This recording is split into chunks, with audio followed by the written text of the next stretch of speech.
Hello and welcome to another video. My name's Deb and this is Debsbeeing. It's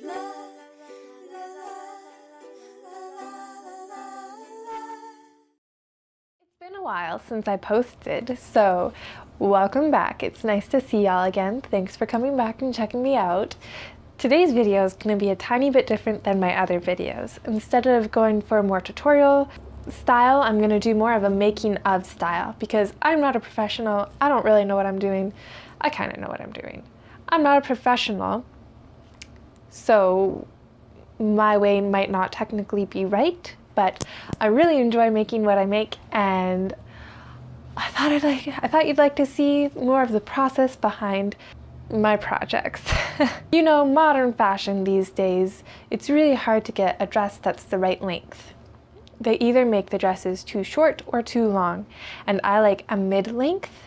I used to be okay with like mid-thigh, but I'm starting to lean more towards knee length. I have probably like 5 dresses that I think are too short. They go just to the bottom of my butt, and so when I bend over, my butt is exposed, and I'm wearing leggings, so I guess it's fine, but I want to find a way to make my dresses just a tiny bit longer so that I feel more comfortable.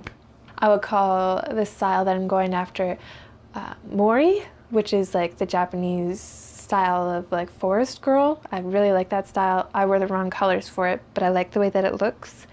And it's also kind of like Lagan look, you know, like the layered look, and Shabby Chick kind of does it too, but Shabby Chick wears things that I feel are too long. When dresses are too long for me, I feel trapped. I feel trapped.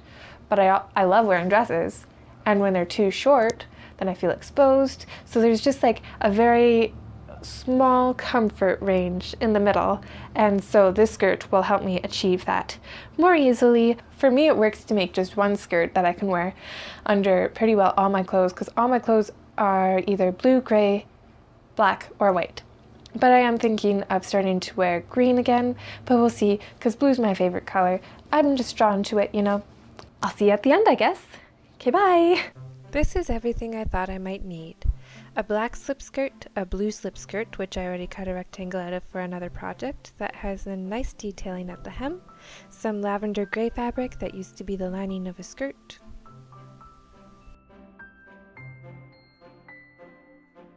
a patterned rectangular scarf,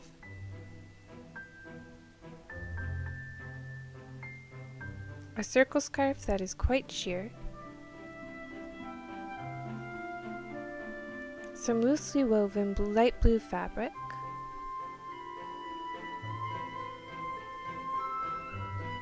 some very stretchy and very soft true blue fabric, and a lovely assortment of lace. The first thing I did was try on the black slip and mark where I wanted it to start flaring. Then I measured the length I wanted the finished skirt to be, which for me was 22 inches. I folded up the skirt and marked 5 inches up from the hem. I cut across this line. Then I marked out another rectangle in between my first marking and the line I just cut. I cut this out as well.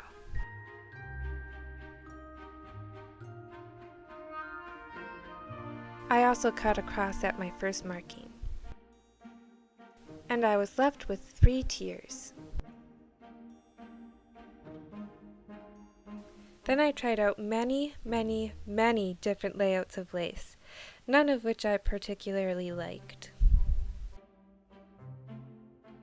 So I grabbed the circle skirt and laid it out and tried lace on that. This I liked, so I cut the scarf to a better length.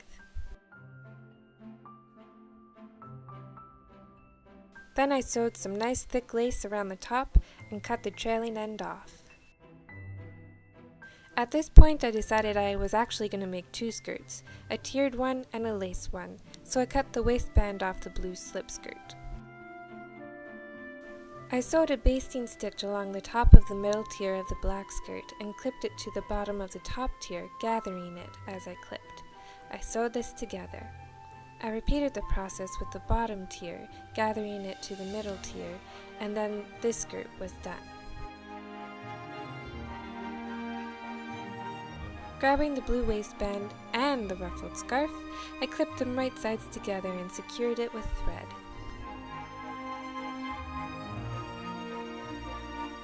Now for the lace decorations. I cut my lace into strips of all different lengths.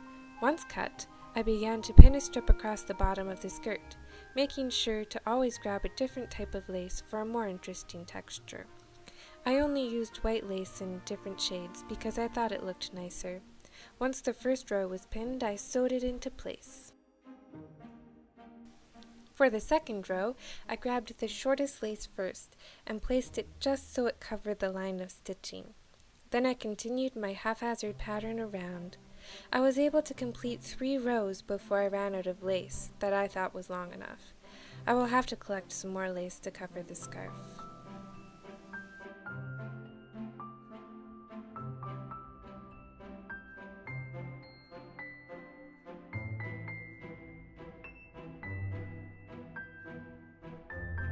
Here they are, the finished skirts under dresses.